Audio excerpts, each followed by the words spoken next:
So welcome to Beers with Brownie. We are an International Rugby League YouTube series where we like to highlight the unsung heroes of International Rugby League who just, they put their heart and soul into it to develop the game that we all love, to see it played in more places around the world. So guys, for every 100 subscribers until we hit 1,000, we're sending out 10 balls to developing international rugby league nations. So when we hit 100, we've got 10 balls going to Vanuatu, 200, 10 balls going to Ghana.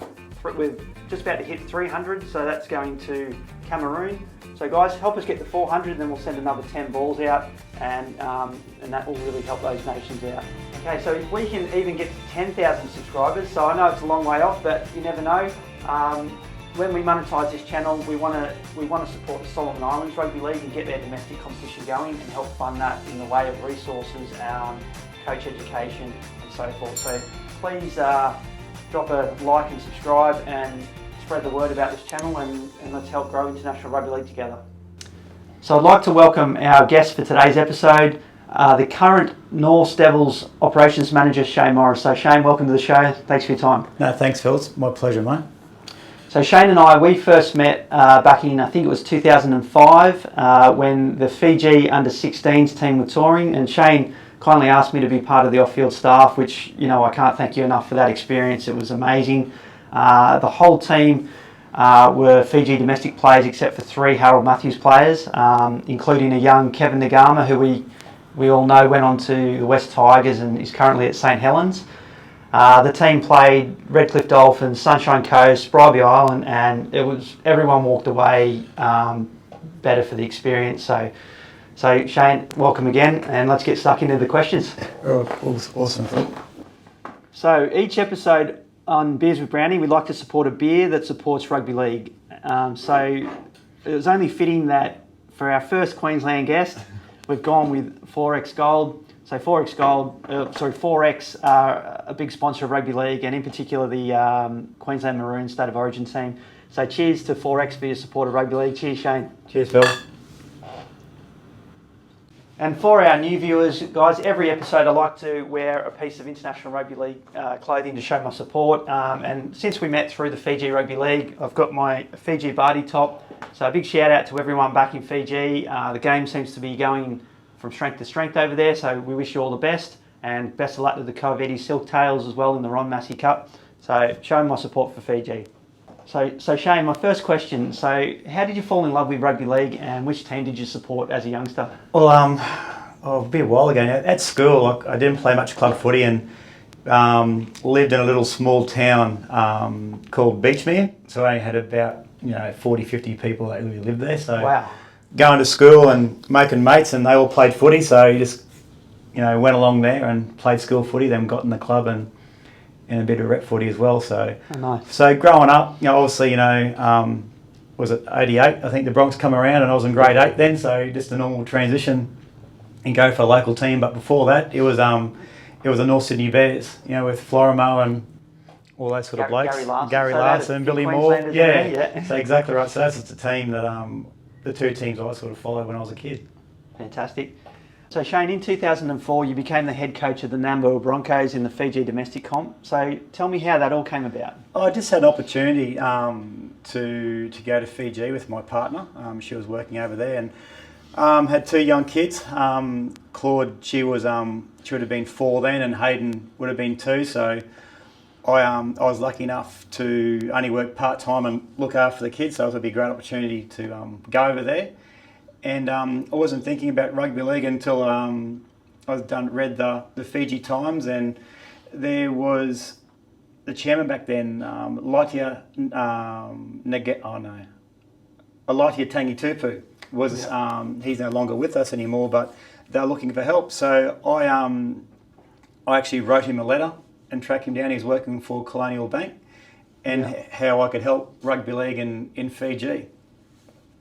Fantastic. Yeah, so from there, we spoke about development in schools, and there was none of that. So I said the first thing I need to do is, get involved, and the only way you can get involved and learn about what's happening on the ground is being involved in the club. And living near Nabua, and being the closest team. Yeah, the closest team, and obviously a Broncos supporter. I said, well, I'll go down to Suknaleva Road in Suva and Just fitting. and pop in and see what happens. Fantastic. I think I might have missed you by a year, Shane. I went and played in the domestic competition the year before. Yep. And played against the Nabua Broncos. I was playing for QVS. Yes. And Nabua were always tough opponents. So guys, anyone from Nabua watching, big shout out to you guys, and hope the club's still going really well.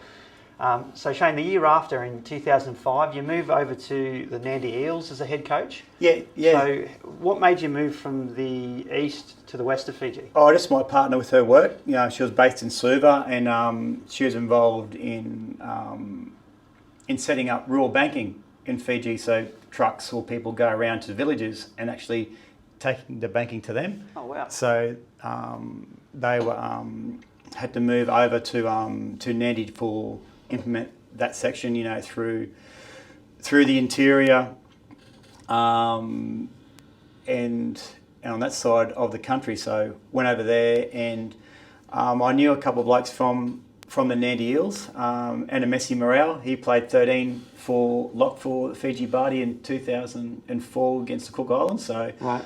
I had a good relationship with him. So he said, "Well, why don't you come over and help our team?" So that was the reason, to leave something in Suva with the Nabua Broncos, but also bring something over to the other side of the country as well, because they sort of missed out a fair bit. I thought back then, because everything was built around Suva and the outlying teams didn't have too much support, so I thought that was the best way to go over there and give something to that side of the country as well. Oh, fantastic. So Shane, I founded the Australian Fijians, and you were involved with Fiji Rugby League at the time, and I liaised with you quite closely about bringing the touring team over, which was essentially the first Battle of the Bardi game. It wasn't called that back in the day. It was, Australian Fijians versus domestic Fijians, but I still remember the game fondly.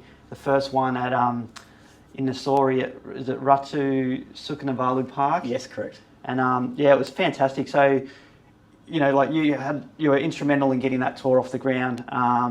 So what did it mean to the local players, that game? Just gave them an opportunity too, because I always thought, they didn't have an opportunity to represent Fiji, because they thought, the boys are playing in the superior competition in New South Wales Cup or Queensland Cup or the Super League or the NRL would have, first right away. So we wanted to, develop an opportunity for the locals, and that, it was bettering the local competition as well, implementing school rugby league. So they had a pathway and a system to go through and complementing each other. So the boys had a great opportunity, to showcase their skills, and it sort of worked out with the results in the end of that program in 2008. I remember, so the first game in Nassori, I don't know whether it was the next tour or whether it was on the same tour, but we played a game at Suva Grammar School. Do you remember that? Yes. Shane?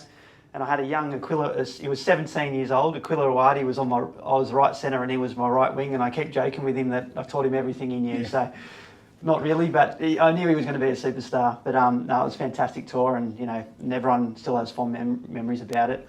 Yeah, even then, in 2004, we had a schoolboy competition. New South Wales Country Rugby League, their academies used to come over to Fiji as well. Steve McCullum was a part of that. And we had, over 4 days, they'd play against different rep teams from around the nation, and they'd play against, New South Wales Country, like affiliated states or city, and that sort of stuff. So even Aku played in that game as well when he was 15. Wow. He came over to the New South Wales Country, so he's, him and his family are very passionate about obviously the country and also rugby league. So he's been involved with the Bardi for a long time. even when he moved over and with the Newcastle Knights, I'm pretty sure that's where he started his rep journey. So no, it's been it's when people are involved in Fiji, it's it sort of sticks with them, and they want to give back as much as they can as well. Yeah, definitely.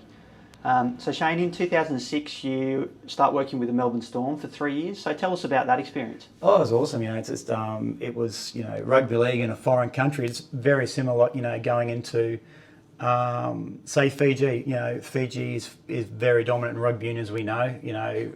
Rugby league in Fiji is a minor sport still with the numbers that do play, but it's building, as we can see with the Silk Tails in the Ron Massey Cup. Yep. So it's going down there and I was educating teachers, putting systems in place, and lucky enough I was involved in setting up academies down there too with Hallam Secondary School that go on, one of the schools that provide into the Melbourne Storm. So that was my role, getting schools playing rugby league, playing in the weekly school competitions and educating teachers. Fantastic. Now, it sounds like a challenging but exciting role. And I was living in London, which was sort of similar to Melbourne, where rugby league's not in your mainstream, but it's it's great to see the numbers are picking up and growing. So moving forward to 2008, Shane, you're appointed the assistant coach of the Fiji Barty, and I was actually covering every game for Fiji Times, so I was at every single game cheering you guys on, and fantastic result, made it to the semi-finals, only bowing out to Australia. So, what an awesome results and awesome experience. So tell us about the World Cup in 2008. Well, obviously, there was about 9 NRL players were in that squad. So we had a theory when we had those Battle of the Barties. If there was a local player of the same capability as an overseas player, we'll take the local player. Yeah, for sure. Give them their exposure.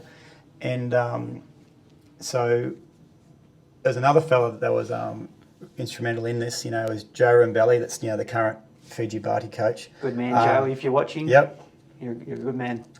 And there's another fella from the Dragons. We set up a relationship with the Dragons in 2004 with Paul Everell and Scott Stewart. But there's a former mentor from the Dragons, Max Ninnis. Yeah, I met Max. Yeah, Max. So Max and I, we had a lot of meetings together, and our goal was to give Fiji a gift, and help Joe on his rugby league career. So we thought the first thing we need to do is get the boys together. So Max and I got the Aussie boys. It was trying to think of the top name.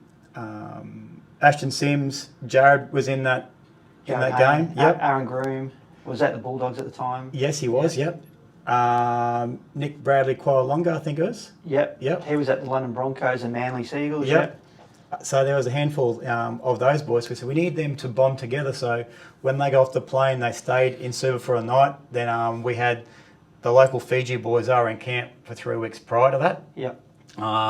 In just an army camp just outside Suva. Right. So we got them all on a bus and took them to an island just off Nassori. Oh, wow. And didn't take too much at all, just your backpack and some water.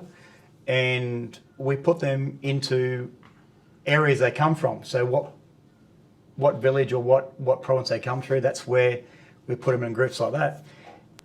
And one group had to go and get crops off the land. One group had to fish. Wes was part of that, obviously, as well. Wes Nagama, yeah. Yep. And Wes wasn't the best fisherman back then. So actually the locals taught the boys how to live off the land and live off the sea. So it was a transition of skills. Yeah. And we thought, well, that's the best way to do that, because then they buy into the locals. They actually got to trust the locals. So awesome. So that's where it sort of grew in. And it's funny, when we went to Sydney for our first game, we played at Wollongong. So we said, right, our boys, you got 2 days off. So the Australian local boys had to take the local Fijians to their area where they live. Yeah. And nice. It was an awesome experience. One of the players, obviously, took him to his house and he's opened up his cupboard and said, boys, take what you want. And there was a couple of big Fijian local boys wearing shirts like boob tubes and that sort of stuff, because that's, they like, just mucking around, having a bit of fun. So that created the whole camaraderie, bonded everyone together. Yeah, so I think that was a secret behind the success. Fantastic. So Shane, in 2009, you start working for the Brisbane Broncos, biggest club in the game. Tell us about that experience. Yeah, it was an awesome opportunity. We didn't see it. Paul Dye gave an opportunity, so hey, Shane, you would come and be involved in our development side of the arm. So obviously going to schools again, going to the clubs, coaching coaches, giving resources to people that they can flourish as a person and as a club and an individual. So it was a privilege to be a part of that, and that also set me up for my next journey as well. Yeah, so going into 2011, you get involved with the PNG RFL. and we all know that Papua New Guineans love their rugby league. It's the national sport. So how did you get involved with PNG RFL? They had a thing back then called the PNG NRL bid, and they were a sponsor of the Broncos. So part of that, the Broncos said we need to go and help rugby league in Fiji. So my job was over there to go and see what's happening in schools, clubs, and so forth. So obviously, again, my job is to do that. So you don't know anything until you're part of it. So I had an opportunity to coach the Port Moresby Vipers. Yep. For 3 seasons and find out how the blokes live, how they get to work, what they do, what's happening in schools. So there wasn't too much happening in schools then. So we started up a National Rugby League competition. So for that, we had to go to government to allow contact in school football. All right. So part of that, if you go to school, you're going well in class, you can play in rugby league. So it was an incentive to go to school, do well in school, and you can play rugby league. And from that, probably had over 200,000 kids playing rugby league in the first 2 years. Wow. That went into provincial competitions, went into a national competition, then we had development squads. Right. From there, and a lot of those players had come through in Wellington, Albert and Stanton Albert. They've gone to the Panthers. A couple of other boys that were in the Hunters. They were down at South Sydney for a training trial. Yep. It's the start of that momentum as well. So it was a great opportunity to be involved in that. Fantastic. Just going on to the Port Moresby Vipers. So was it 2011, 2012 and 2013 seasons you were the head coach. So tell us about what's it like, the domestic comp in PNG? Was there a lot of travel involved? What were your biggest challenges that you faced? A lot of travel. Like we played out of then called Lloyd Robertson, and that's called the National Football Stadium.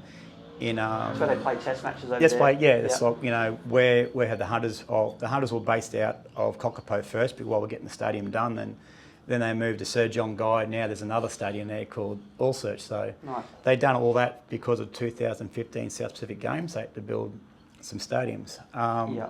So the biggest challenge for the Vipers, just getting to, relationships. I think when you can build relationships, good things can happen. So it's getting to know them personally, but also helping them off the field at the same time, telling them, hey, it's really important for you, to think about life after footy as well. Yeah. I've seen a lot of people that play footy and they're selling buah on the side of the road or whatever, and they had a lot more potential they were, but just things didn't go in their right direction. So biggest challenge there was flying. We'd go to some places, and I got a few stories, that like we go up in the Highlands, and the plane may be late, or the referee back then may have been on the opposition team, so we're having 55-minute halves and that sort of stuff. But that's just part of the game, that's where you are. And I treat everywhere we go, you're an invited guest. You're there to help the people and share your knowledge. So I think that was a key for me. And the other one was about their nutrition, just the things that we take for granted, how we eat, why we train, doing things after training to prepare for the next game after you play as well, that rehab and those areas. So building them into their game. And there was one fella, Elijah Ryan, played on the wing for the Kumals for about 7 years. Right. And he said, Shane, when I went into Kumal camp, it made my transition a lot easier. It's like the things that we're doing now, it made his job a lot easier. So that was a reward within itself. No, definitely, I bet. So Shane, in 2014, Rugby League Nines is an exhibition sport at the Commonwealth Games is it Glasgow? It was.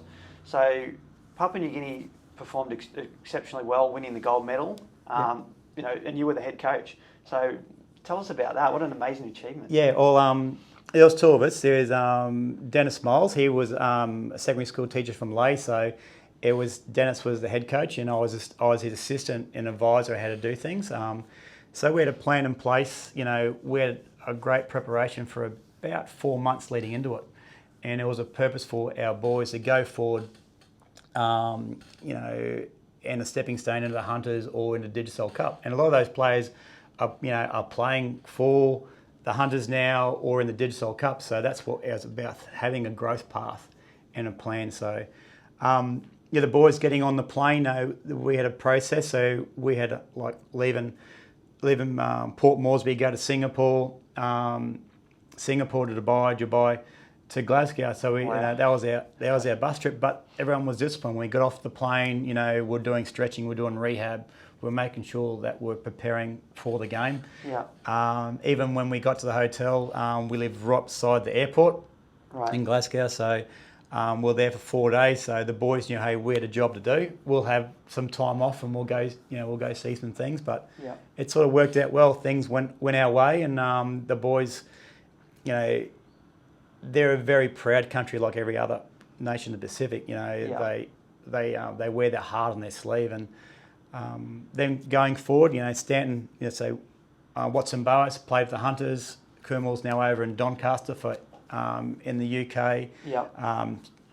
Several other boys have gone through that program, into the Hunters or Digital Cup. So that's the reward there. Them going forward in their rugby league career and have an opportunity. So that's more the reward than actually winning it.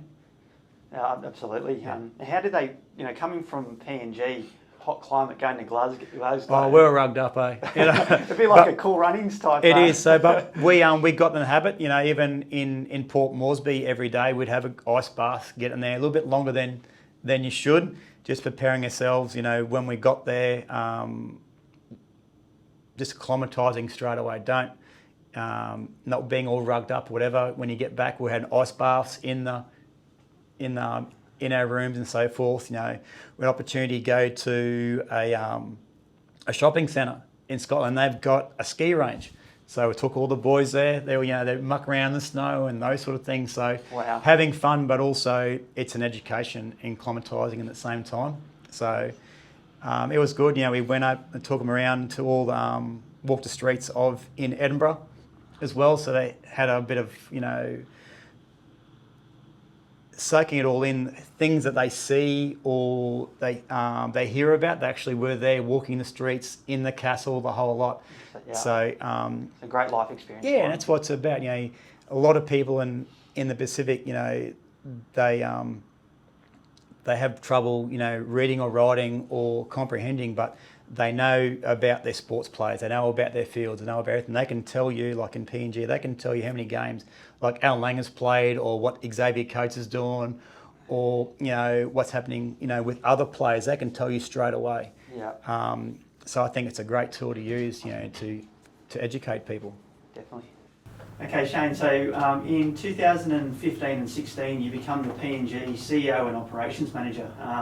Tell us about what that was like and what your day-to-day role entailed. Yeah, because in 2013 we started the process of the application of Hunters being in the Queensland Cup, or Intra Super Cup, what it is now. So, in 2014, we got in 11th there in December of 2013. We got the OK, so we had a short period of time to get prepped. So my role was making sure the franchise was going forward. Brad was our CEO then, so just making sure training's happening, all logistics, just how to operation a franchise and getting everything ready for 2014, and going through that for 2014 as well. So 2015, Chairman asked me to be the CEO and obviously the operation at the same time, so looking after the Hunters and the PNG RFL, so the whole of the country. So keep you busy. It is. It's a big job, and that's where and we're very resource poor back then. Obviously, things have changed now, which is awesome. There's a lot more hands on deck and people going forward, and a lot of people with a lot of knowledge. Giving back to the game of Papua New Guinea, and also educating the people who actually live over there. We need to leave a legacy. Yeah. So my role back then is making sure our budgets, making sure our sponsors are engaged, educating new sponsors, getting new sponsors on, liaising with government, liaising with the Queensland Rugby League, making sure that on the flights, both home and away, because obviously back then, hopefully it turns around very shortly, that have home and away games. So it's just like you feel when you're over England and with the scholarships, making sure that you're engaging the business on all fronts. So in rugby league, there's no such thing as a 38-hour week. You do what needs to be done, and exactly. And people think, oh, you got an off season, but there's no such thing as an off season. You're preparing straight away for the next year. So absolutely. I was lucky enough, had a lot of good people around. We had a lot of good sponsors too, so we could push back on. And from there, I think that's where the success of the Hunters put on, because we everyone was so hands on deck. They had an invested interest from all parts, from the players to the staff, to the off-field staff, to the sponsors. It felt like they were a big family. And when you can enhance that and engage that, it creates, an atmosphere of enjoyment, but of empowerment too, that, hey, this is, I need to actually help here to create success. So when you've got more people on board and working in the right direction, that makes things a lot easier. So Shane, with the emergence and success of the PNG Hunters, having won a Queensland Cup in the last, is it 3 or 4 years ago? Yeah, 2017. Yeah. We've seen the emergence of Justin Olam at the Storm doing fantastically well. Dean Gebby got picked up. Yep. Is he at the West Tigers? Yep. And my club, Manly Seagulls, picked up Edwin Apapi, who, yep, when COVID hit, he got let go. But I'd love him back at our club. But will we see a lot more of these PNG Hunters players filter into NRL clubs? Oh, I hope so. That was our plan. From the start. Was our goal was to provide that pathway to making sure that these players opportunity to play at the highest level they can. Everyone wants to have the opportunity, and Justin's showing that. And he's getting better every week. Everyone hopefully cross fingers he has the opportunity with the West Tigers. Over the next 4 or 5 weeks. So the biggest thing is, it's the transition. Those NRL clubs taking a hit. I know there's a dollar value on development. Everyone's only got X amount of dollars in their development system, and to have a person from the Pacific come over, they need to have that opportunity and have a crack with that. Have the faith this person is going to provide them opportunity. And it's, if they play the NRL, that's awesome, but it's something else other than that. Them giving them life skills and opportunity to be better equipped as a rugby league player. I go back to 2008. After the World Cup, we done a bit of research and spoke with some people in some companies. 7 players stayed back, and played in the local league and worked in businesses. And they're still here. Their family's here now, they're engaged in their community, they're working, and they're still playing in the community rugby league. Namani, he was only 17, but he was a shadow player, which he brought over to the 2008 World Cup. Yeah. He's still living just at Ipswich. He's been playing for the Fassifern, he's playing for the Jets. Awesome. His kids are going to school here. They've got, they have an opportunity, and that's what I think rugby league's about too. It's just not about rugby league; it's about the family and giving people an opportunity to play. So hopefully, down the track, more players can, have the opportunity with NRL clubs that can come over. It may be only training trials, but we can create those links. And if there was a goal that NRL clubs could be linked with countries in the Pacific, that would create a better school retention, but also, giving of knowledge as well. If that could happen within the NRL and have mentors for the Pacific, it's going to only grow the game. It's going to better the game. It's going to, more people.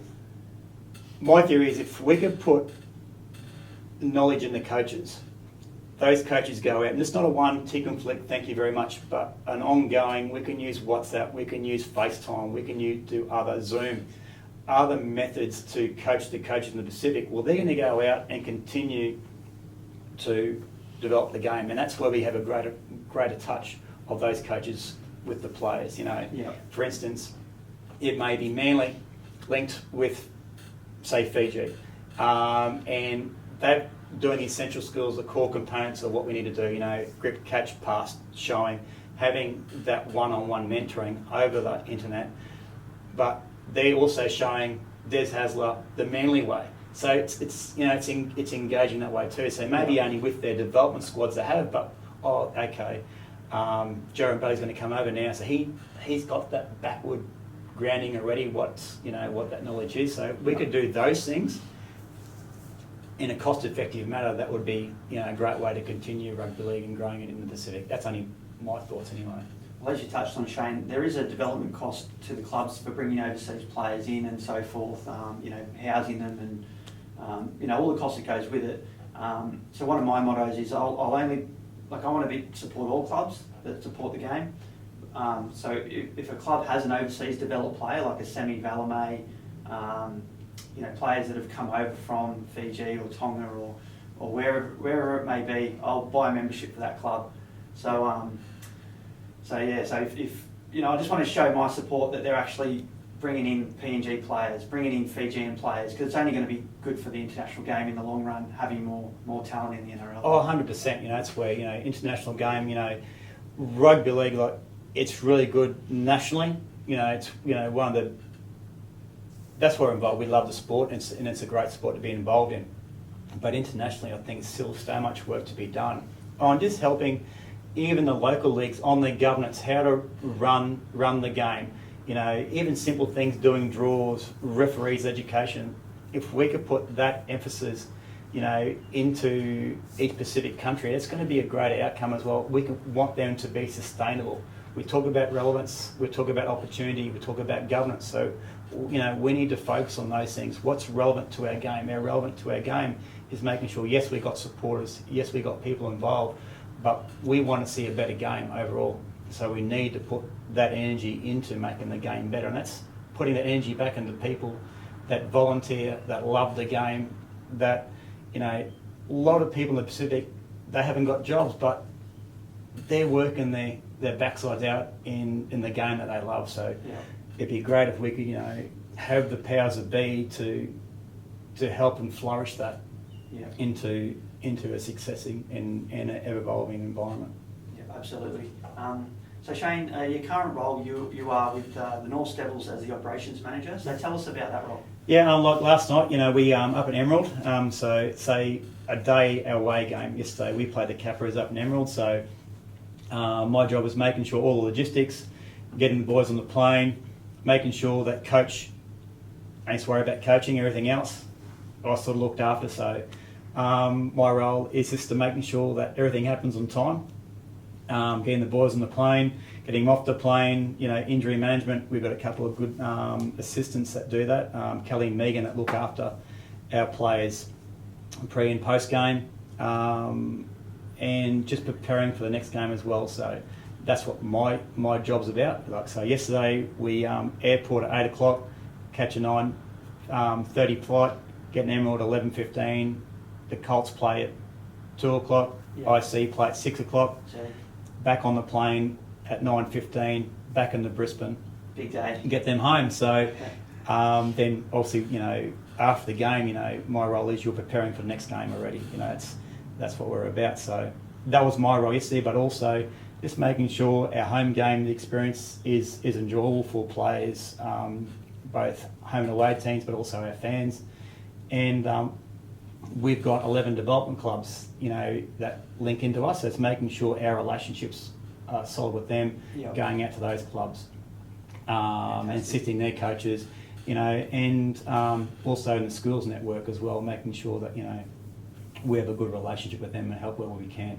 Excellent. So Shane, my last question, so you've been involved with the Fiji Party, you've been involved with the Coomals. Do you have any aspirations to get back involved with an international rugby league side? Oh, for sure. I think it's, I think I'm at my best when I'm helping people. It's my, I just get a kick out of seeing people, flourishing. Like I just got a message this morning for a young kid, Francis Moyer. He's up and late. Come through our system, didn't play Digicel Cup. Yeah. But we spoke about always about what do you want to be? Not in 40 years' time. What do you like doing now? He loved being a trainer. Now he's the head trainer of the Lacenacks Tigers. Oh, Shane, can you give me a couple of things and tips? So awesome. That's a big kick. Another player, Billy Paul. He was probably one of the best schoolboy wingers they had, and we spoke about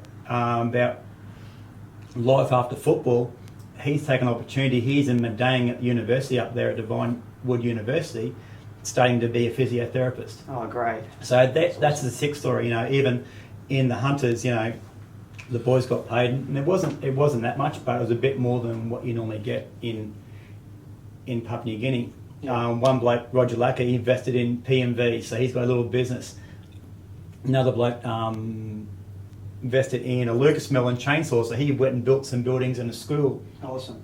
In his village, so that's a success. Absolutely. You know, that's what we're out, giving back, and that's what I like doing as well. Giving back and helping people, go forward on their journey. So, making a positive change in people's lives. Like I was lucky enough, before COVID hit, I was back in PNG just helping out a couple of Digicel Cup sides.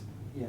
Just with how to be a better franchise, being sustainable, looking for opportunities, how to promote your brand. That team went on and won the competition, but I said it's always thinking ahead. So I missed that. I'd just do little huddle clips that we do, how we can work the spine better, or the forwards, or positional play, and still give them back every couple of weeks. So I sort of missed that. So yeah, it'd be great to be back involved in International Rugby League on some level, and helping people, see the opportunities that they can achieve. Oh, definitely. Well, Shane, it's been an absolute pleasure. You're an unsung hero of International Rugby League, and it's been great to tell your journey of what you've done in the game. And I just want to wish you all the best for the future. So thanks very much for coming on. No, thanks, Phil. Thanks for the opportunity, mate. Awesome.